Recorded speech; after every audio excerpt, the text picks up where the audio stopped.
How's it going, everyone? So if you're watching this video, you're probably curious about this game.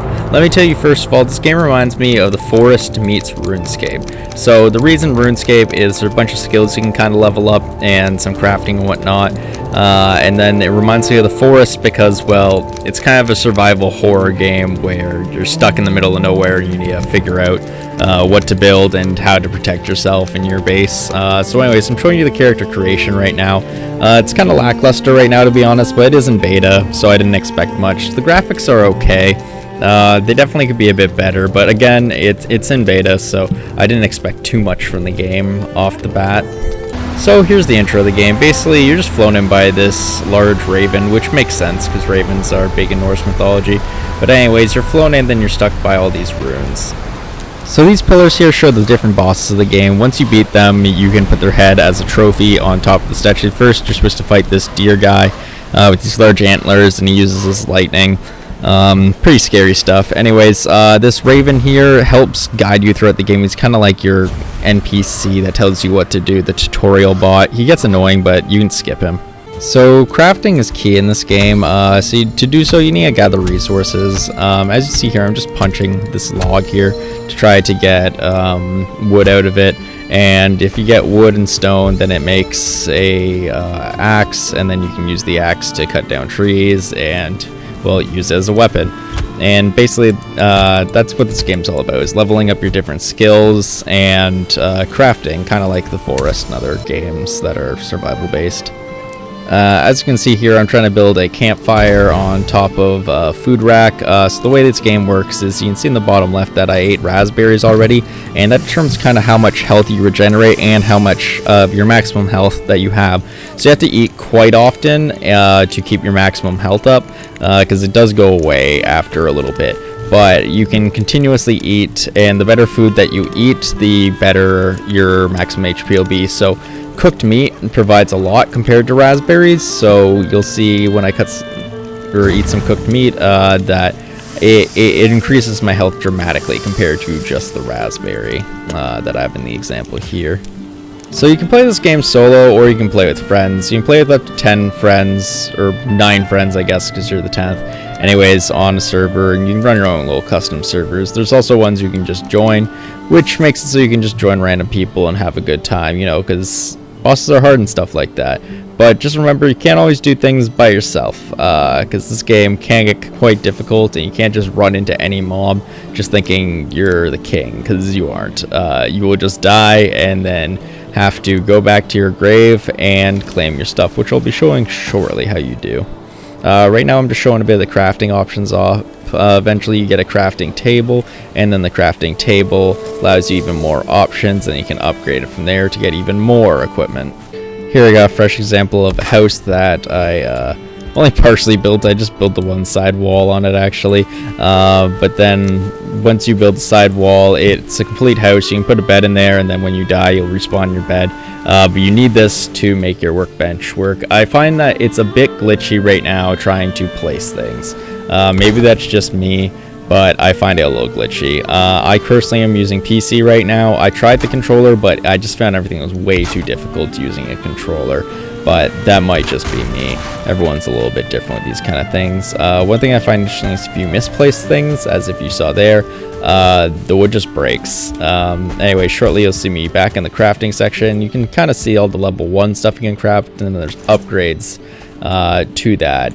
You can as well do some terraforming in this game to make the ground go up and down, but you have to be within a certain range of your crafting bench / home base to actually make that happen. I suggest early in the game getting the crude bow, as the bow and arrow is very effective for killing things like deer and boar, which allow you to quickly make armor to protect yourself from the many dangers in this game. Now overall, the crafting system isn't anything special or new.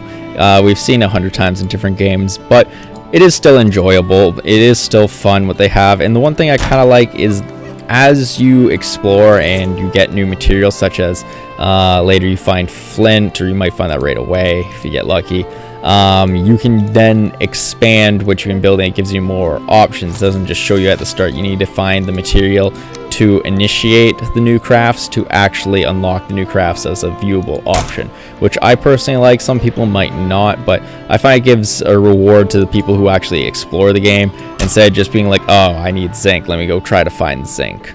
At the very start of the game, I find it is best, at least in my world, I don't know if all the worlds are the same, if you go immediately to the left, because I find there was a lot of boars there, and these dwarf goblinoids, and the goblinoids, they give some interesting items, and a lot of resources, but the boar is the most important for getting the leather scraps at the start, because leather scraps allow you to make the crude bow, that then allow it much easier to kill deer.